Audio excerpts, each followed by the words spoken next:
What if you could travel to parallel worlds? The same year, the same Earth, only different dimensions. A world where the Russians rule America. Or where your dreams of being a superstar came true. Or where San Francisco was a maximum security prison. My friends and I found the gateway. Now the problem is finding a way back home.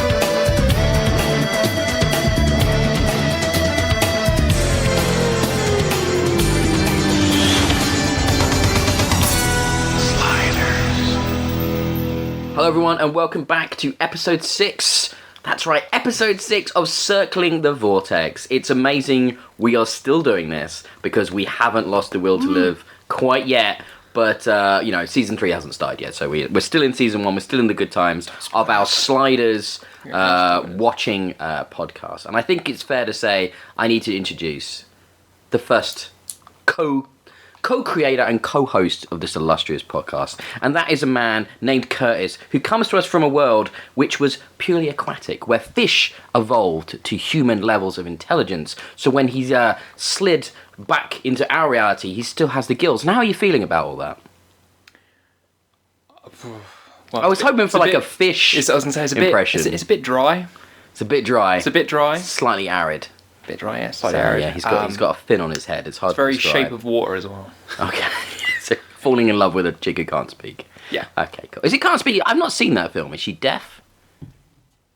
Maybe. Okay, you've not seen it either. Cool, No. brilliant. Fantastic, that's great. We know our stuff. And I'm also joined with the person who's watching these for the very first time. It's Nathan, who's come to a world, from a world, I should say, in which Gates have been desperately looking for a Quinn on their alternative planets to decide if that's their reality or not.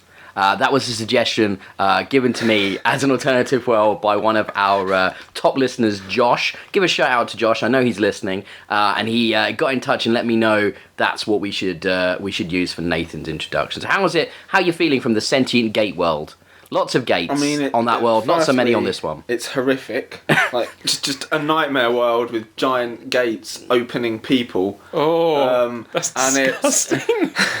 And it's a 0 on the Quinn watch. They've not gone back to open him up, and it's just a horrifying world. You'd rather be here. I don't want to go back. That's disgusting. I get gate flashbacks. So guys, remind me which episode we just watched. What was it called again? The weaker sex. The weaker sex. Oh boy. Sexual politics from the mid to late 90s. Yeah. This was not as much fun as I remember it being. No. Right, who wants to start? Who wants to start with how the episode began and everything? And let's get straight into it. Well, they went straight into it with not falling through a portal this time, but Like they were shot out of a cannon. Yeah, definitely. up in the air, full on launch onto the floor. There's a shot of Quinn's stunt No idea double, why. and it literally looks like he's been like fired out of something at like this crazy thing, and then it cuts to obviously the hilarious. Like, they always have to make a quip whenever they land, don't they? Like, oh, that really hurt. Oh, Yeah. cue ball, you bastard. Oh. Yeah, Rembrandt did it on this one. Yeah, didn't he? He was like, every time I get you with this man, it hurts. He does a lot of singing in this episode, doesn't he? I quite enjoy that. So then we go and eat some pretzels, yeah? I mean, that was a whole thing. Yes, they arrive in a woods.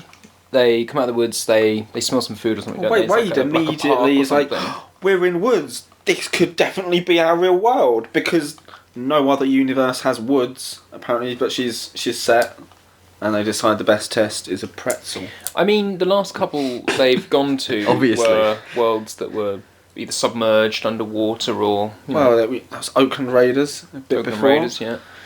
So this pretzel test, and the pretzel test is passed. Yes. so they did the However, pretzel. what disappoints them is when they find out who the president is. Yeah, so the gentleman there has a little TV and he's like, "Oh, shut up, guys! President Clinton's about to talk." And they're like, "Oh, okay, no, what's Bill about to say?" And then they flick it and turns out it's not Bill. It's not Bill. It's a Hillary alike. it's a Hillary. Quite a good, Very good. Hillary Yeah. alike. I actually thought it was Hillary for a second or two. Yeah. It was convincing, especially if you think back to what she looked like at that time as Yeah. well and stuff. Yeah. I thought, that was not bad at all. And then we kind of quickly, all right, they don't have any money. How are we going to get some money? We have to, go to this world so we have somewhere to stay tonight. Nobody has any money, so let's get jobs and stuff. And they do this thing where they very rapidly split up the group to establish the A-B plot divide, or the ABC plot divide that we often get from a Sliders episode. So we have Rembrandt busking, using his beautiful singing voice, I have to say. He actually sounded pretty good. He's a really good singer, yeah. Not bad. You can see why he got the job. As my man's got skills. Not bad. This is weird. I'm slightly distracted because I'm watching my cat currently molest you guys' feet while we're recording this podcast in my living room, it's a hell of a thing. It's better than being attacked by a gate, so I'm happy. You guys should talk. I'm distracted by what. Yeah. They have mentioned because he must have got it from the pretzel stand or whatever, but he finds this sort of almanac and immediately it's like, oh, every sort of major business, 500, political, major 500 it's a woman. Wow, this is crazy. And everything's women. This is a bit weird. Quinn, for the majority of this episode, seems sort of in the middle ground. He's sidelined a lot, I think, because he doesn't do much. He's if you do ABC plot, it's a Wade plot. There's an Arturo plot. And there's a Rembrandt plot. Quentin doesn't. He kind of floats between them. Yeah. But he doesn't really have a strong storyline as well. There's not a lot of stuff to science in this episode, is there? They're there for 6 weeks. They know they've got the long haul. It's a relatively safe world, for like weirdness. So it's just a case of just getting through the 6 weeks and then sliding out at the end of it. And he gets a job in the typing pool, being a secretary basically, after being pretty disgustingly objectified. Told what to wear. Yeah. Wear a suit, printed tie, no bolo or string. Something like what you're wearing. It's good. Yeah, it's pretty grim. And I mean, what they're doing here is obviously shining a light very strongly on the sort of gender politics of that time in America specifically, but the world in a lot of cases as well. And it's gross, but it's just really hard to watch in 2019 how bad it is. And obviously things have got better, but still, there's a long way to go in our society. But yeah, I think they really go to 11 on it to 11, just 14. Hammer it, yeah. It's yeah. So we have that, and then we also have Remy getting picked up literally off of a street corner from his busking by a woman in a Porsche. Yeah, with clearly only one thing on her mind. Yeah, so. Cry, man. She's like, oh, I can help you with your music, I can help you with this or anything like that if you need to get some money together or anything. In which Rembrandt's like, I'm all yours. And then she replies, not yet, honey, but you will be. In like the sleaziest, grossest way I've heard in a while. Yeah, there's a lot of super grossness about this, uncomfortableness about this episode, yeah. We're skipping over, because obviously Arturo went to the same job place with Quinn and Wade. Wade got a job. Wade got a job, we didn't even see that. She literally just must have walked in and gone, yeah, hire me, and they went, okay. Arturo, out of nowhere for his character, just decided to hit on a woman in the lift. Yeah. He did. There's no lead up to it, I'm going to test this universe out. Yeah, he just straight up presses the button for a woman on an elevator and is like, well, that's it. Boom. And just put on the moves. Yeah. I kind of got the hints that he was doing that in a sort of satirical, jokey way. Like he was trying to poke a button, press a little. Well, he knew at this point he knows what the world is. Yeah, so he's not impressed.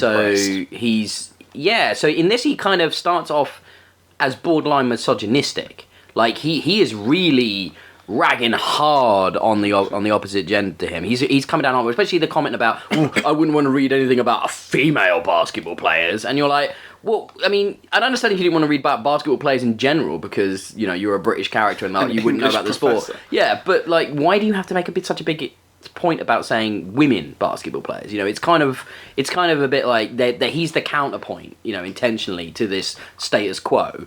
But all it does is draw attention to how disgusting his status quo is, So it's like it doesn't really make anybody look good in that moment. I feel like you're meant to be rooting for him. I get it's hard to say. At times it feels like that's where the writing's at. That you should be, hoping he wins, and you actually find out at the end of the episode he does win what this thing he's about to do, and it's kind of Spoil like, it for me. I've just spoiled it. Yeah, this whole recap episode. There's no point listening now. But like, Skip to the end. skip to the end. If you're just watching it now, like, we're sorry. Yeah. But no, it's super uncomfortable to watch, and it just sort of goes on from there, doesn't it? Really, there's a lot of characters acting out of character for the sake of the think- story. Yeah. They all do. Maybe A lot. Quinn seems to be himself mainly, but he's not got much to do, in all Yeah. fairness. Remy seems to be very happy to become this kept man, who then does the typical kind. There's a scene where he breaks up with the woman and stuff, but instead he's like, oh, he tells the guys later, oh no, I had to move on and all that. And Yeah, he's like, yeah. oh yeah, right, In the other mate. episode, when his alternate one was a kept man, he was dead against it. Yeah, In the dead Rembrandt world. yeah. And Wade goes very sort of militant in a few areas in this episode as well. I mean, they kind of... The thing that's awkward about that is that there's a scene where she's in a hotel where she's got this job working for the mayor, right? So, and Arturo at this point has been approached by a journalist Quinn's dyeing her hair. to run We'll get to as that. a mayoral candidate against the female incumbent mayor, Yeah. right? So we're at that point. And then there's a scene in a hotel where the Arturo is saying along the lines of, oh, a little bit of power has gone to her head and she's become all like arrogant with it and stuff. And it's not shown. Like, you don't really see her being this powerful person at work. You just get him saying that's what she's behaving like. And it's just, oh, mansplaining, are we? Okay. And it just feels like, another kind of gross example of this character who's clearly meant to be the hero once again in this episode, really actually, by today's standards, being quite the villain. Yeah. And it's like, actually, you don't deserve this support, But then there are moments where you see him on the campaign trail, and he is bad at it. Like, Yeah. he is overly Running aggressive. after a man with a baby. Oh, that was Come great. back here. We find out, don't we, briefly, that this isn't like the status quo has not been like this forever. At some point in the past, women overthrew men and decided to change society because of their aggressiveness. Which I thought was nice, as we get in a lot of these episodes. There is contextualization. It's a little bit different to what I was expecting. To be honest, I was expecting just, it's always been this way. But so there's a nice little, Yeah, it's a nice little change. a little there, change yeah. up. Yeah. They said it's been for about like 200 years, give or take. 100 years, I think they. A couple of 100 years, I think they say. No, but that's kind of interesting. They kind of bring that up a little bit again with this.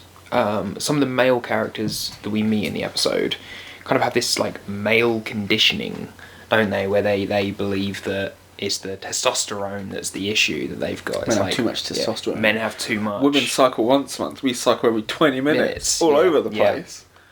Yeah, I mean, that was actually quite... I thought that was kind of smart. I thought that was kind of an intelligent way of saying... because that's why this feels like this episode has got a real identity issue. It doesn't... in an attempt not to pick a side, it doesn't say anything. Even, when you've got, like, Arturo's campaigning, they can't really do politics, right? So he can't stand for anything other than... What does he say? Good stuff is good and bad stuff is bad. So I support the good stuff and oppose the bad stuff, and it pretty much is that generic. yeah. Which Quinn does call out. Yeah, He yeah. does fair. call him out.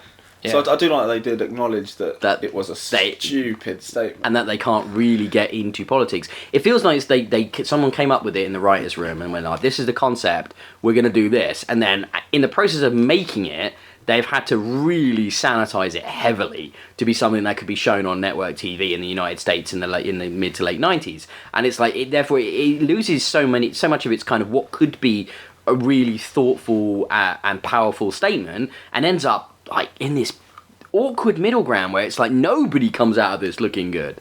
It has a lot of potential, like you say, but it doesn't really pick a point to sort of choose as, this is sort of the main issue. That's just very I think blasé. where we are as well in the series, this has got to be the most sort of first of all relevant to modern day one we've seen, and It's the only also sort of topical one, yeah, it's, really. it's really Yeah, it's yeah. quite topical Quite to topical. by today. It's still an issue, obviously, gender inequality, and the thing is, it's also kind of like not just most topical, but it's most controversial and the sort of the most engaging and sort of brave concept that they've tried to approach from a socio-political point of view, which is why it's interesting to talk about. But then therefore it's so disappointing that they really don't pick anything. It does bring up some interesting talking points, I suppose, and they do try and approach it, but they try and do it in such a weirdly level way, like, because it's not level, guys. I think we know women have had it rough, and it's not right how they've been treated in 2019, whereas it felt like in the 90s,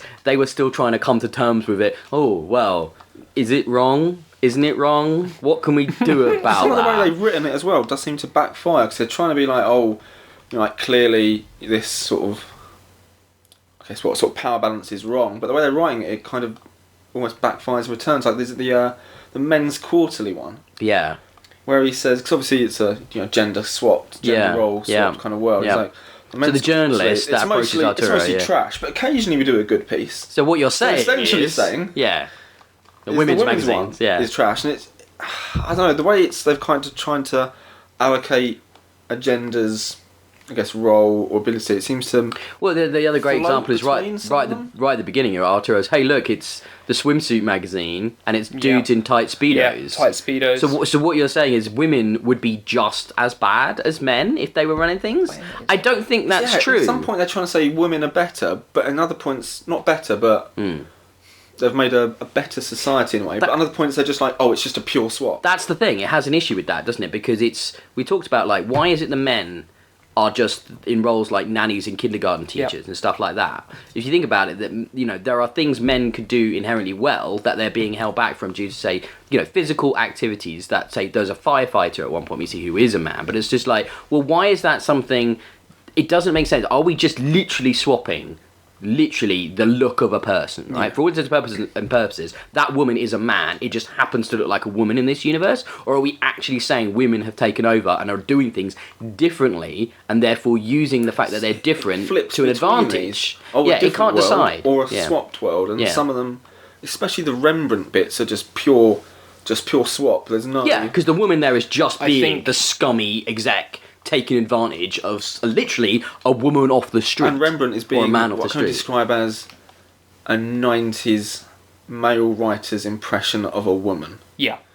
Yeah, he's basically Julia Roberts, like, from Pretty Woman, isn't he? I mean, that's the way that's written, like, naive and happy to be kept and looked after, doesn't worry about independence, purely exists to make the man, or in this case the woman, happy, and it's just, it's kind of gross, and it's just like, guys, what is this episode? And it's weird, because I imagine, try and think about watching this in the 90s, right? Try and think about watching this in the 90s. If you were a guy watching this in the 90s, you'd be rooting for Arturo, almost certainly, and you wouldn't be thinking anything along the lines that we are thinking of right now about how you'd be just sort of like, this is all a bit of silly fun, isn't it? And I wonder if a woman watching this in the 90s would see anything positive from this episode. Yeah.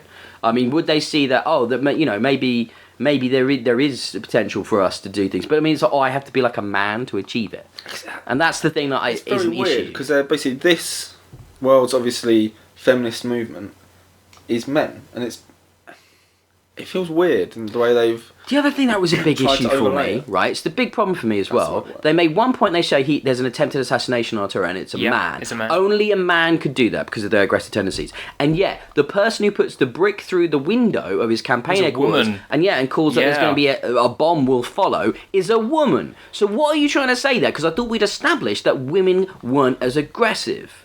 So it doesn't, and yet men would only be the aggressive ones. I don't understand. It just doesn't know what it's trying to do. I have a feeling that when they were sitting in the writers' room and they were knocking around some ideas, clearly someone said, "Oh, how about we do an episode where it's the opposite? We've got the men in the position of women," and they went, "Yeah, this sounds like a great idea. Let's write a script." And they've written a script that's just a typical, the male character's a male, the female one's a female, and they've gone. Let's just flip it. Let's just switch it.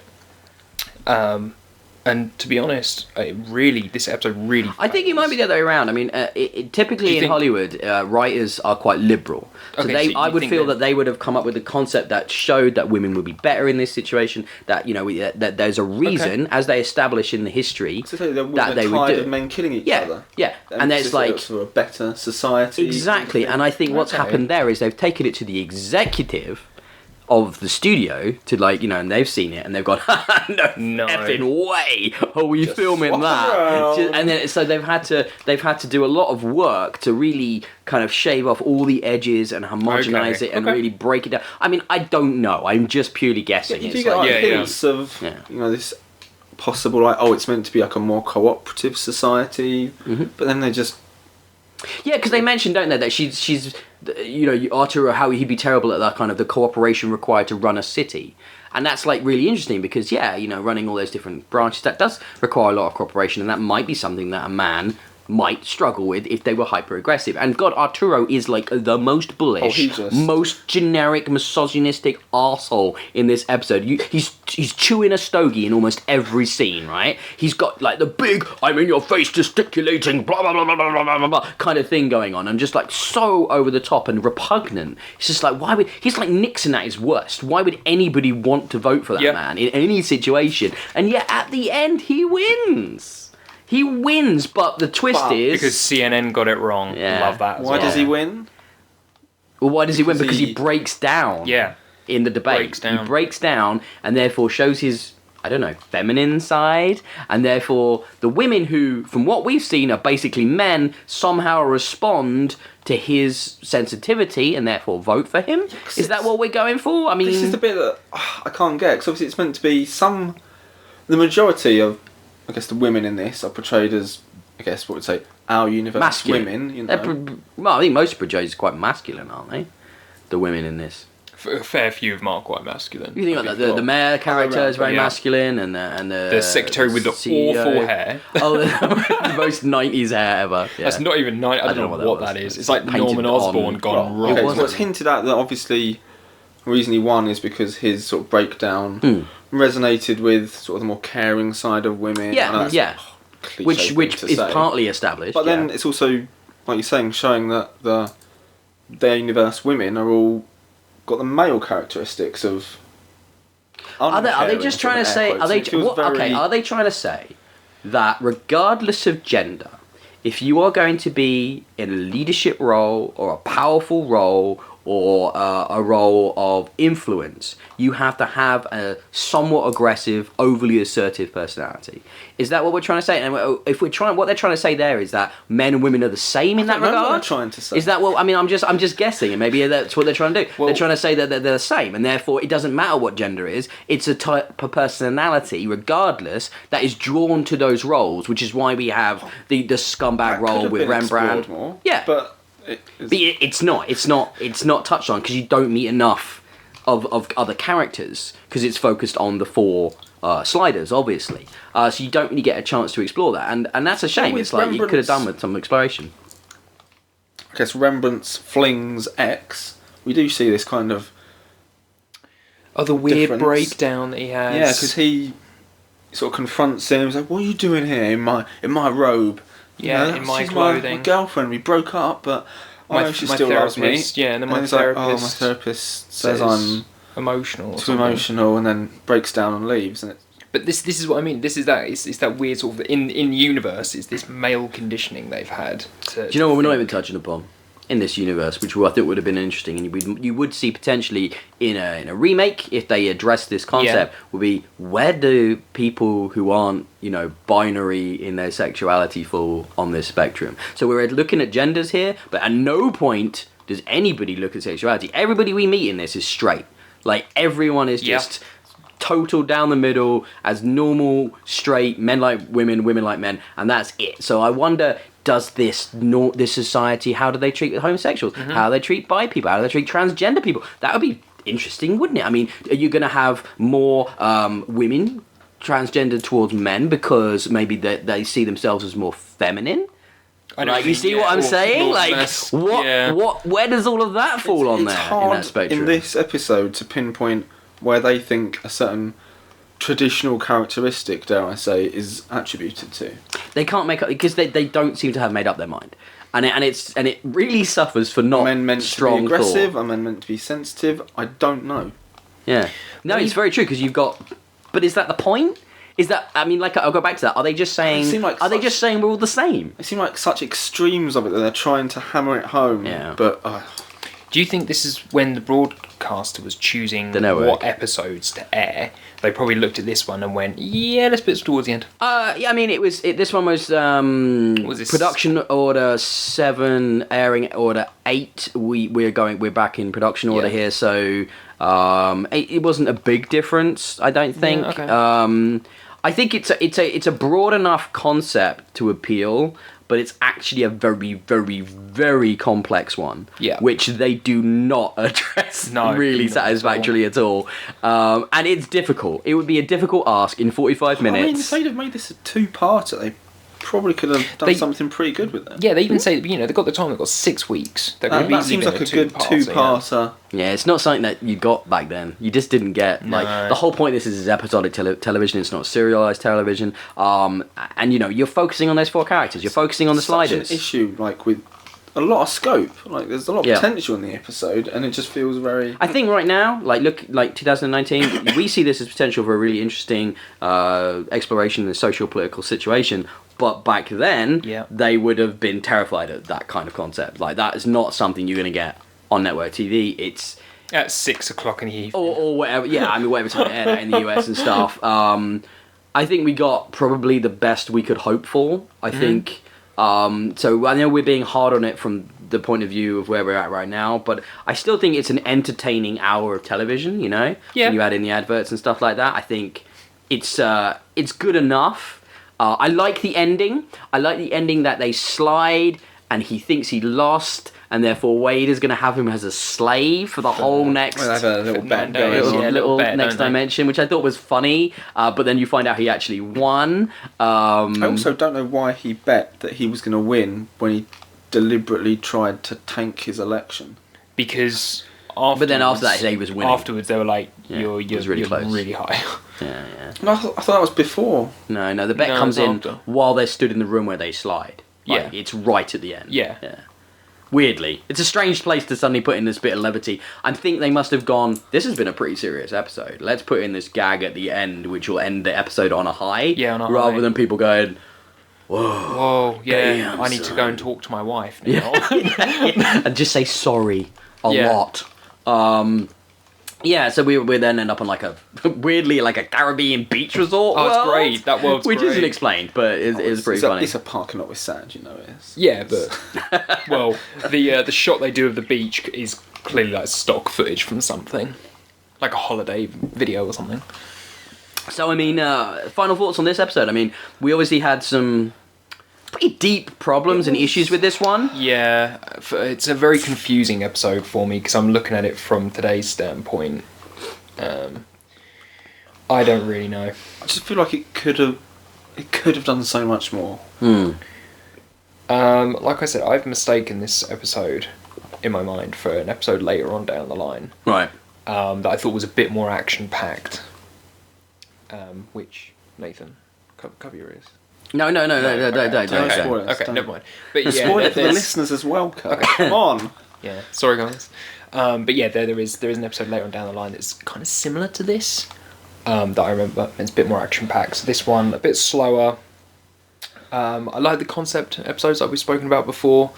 The ones with a bit more thought pieces and get you thinking. Oh, this has definitely got me thinking. This is a pretty deep episode. This is probably the most we've discussed rather than recap. Explain. Recap. Yeah, we haven't hit necessarily every single beat of the episode, but I think the concept is, like I said, is the most controversial and engaging of the ones we've come across so far. So far. So I'm far. excited. I'm not really impressed with that characterization, though. The change, I don't like that at all. No, mate. I mean, Arturo has always been bullish, but they basically push him towards misogynist, and it's just... And Rembrandt is not his normal character. No. Quinn just sort of doesn't do anything, and Wade... To be fair, that's quite normal for Quinn for the last couple of episodes, actually. Yeah. But, Well, you know, there was that one moment when he was drying her hair. yeah, that was very weird. Well, because if you remember in the last episode, they would have kissed. They would have... There's no mention of it, but just he's drying her hair. No, but I guess it's that kind of... Is that a friend thing they did in the 90s? I don't know. I'll rewatch some Dawson's Creek, maybe. Oh, well, I would dry your hair. Well, it's 2019, Kurt, so... That's beautiful, guys. So that's the end of episode 6. of Circling the Vortex, in which we looked at, what was it again? War of the Sexes? The weakest. The weakest. Weaker sex. Weaker sex. War of the Sexes would have been a good title as well. But the weaker sex, so please, actually, I'd be really interested to get some feedback on this one. What people's thoughts are on this episode, if you're rewatching it as well, or from your memories. I'd be really curious to see how other people have received it. I think we dived quite deep there into the implications in 2019. But it was a good conversation. And it's a worthy concept to really analyse, you know. Please find us at Experienced Kills on Twitter. Leave us some feedback there. We're obviously posted this on YouTube where you can leave a comment. You can also get this in audio form on Spotify, iTunes, and using the Raw RSS feed. All the links of which are in the YouTube video, because you'll probably find that first. We'll be back with episode 7 with a very different episode. I can tell you that because I know what's coming next. And I'm really looking forward to it because it's one of my all-time favourite Sliders episodes. I'm hoping it's got Gatewatch because today's been a 0 for anyone keeping up. And not even a lot of Thirsty Wade, to be honest. No, it was all minimal across the board. Yeah, the closest thing we got was the drying of the hair. So I gave that half a mark. That was just a weird moment. So I've been Ben. That's been Kurt. Ian. That's been Nathan. Ciao. See you all next time. Sliders. Love it. What if you could travel to parallel worlds? The same year, the same Earth, only different dimensions. A world where the Russians rule America. Or where your dreams of being superstar came true. Or where San Francisco was a maximum security prison. My friends and I found the gateway. Now the problem is finding a way back home.